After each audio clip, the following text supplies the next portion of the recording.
Praise Suresh అన్న. Praise తమ్ముడు.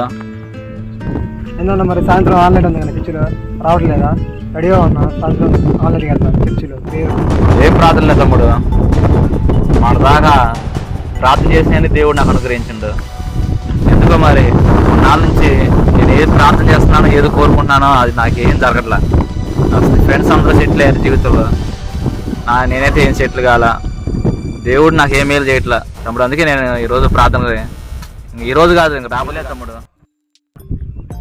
దేవుడు నీకు బాగా ఎన్నో మేలు చేసింది కదన్నా, అవన్నీ నువ్వే అనుభవించి. ఇప్పుడు దేవుడు ఒక చిన్న శ్రమ పెట్టగానే ఎందుకన్నా నువ్వు దేవుడిని గడవాలనుకున్నావు. అలా కాకుండా దేవుడితో అంటుకట్టుబడుతుంది. మన బైబిల్లో యోబు గారిని తీసుకుంటే ఆయన ఎన్నో శ్రమలు వచ్చింది. తన కుటుంబం కోల్పోయిండు, తన ఆస్తి కోల్పోయిండు, అన్ని కోల్పోయినా కూడా ఆయన ఎక్కడా దేవుడిని దూషించలేదు, ఎప్పుడు దేవుడిని విడిచిపెట్టలేదన్న. అలాగే నువ్వు కూడా యోబు గారి వలె దేవుడిని విడవకుండా జీవితాంతం ఆయనతో కొనసాగిపోన్నా. నీకు ఇప్పుడు శ్రమ రావచ్చు, కానీ భవిష్యత్తులో దేవుడు అంతకు మించిన మేలు నీ జీవితంలో ఇంకా బాగా చేస్తాడు. నేను ఒకసారి జ్ఞాపకం ఉంచుకొని ప్రార్థన మాత్రం విడవద్దన్నా. సరే అన్న, సాయంత్రం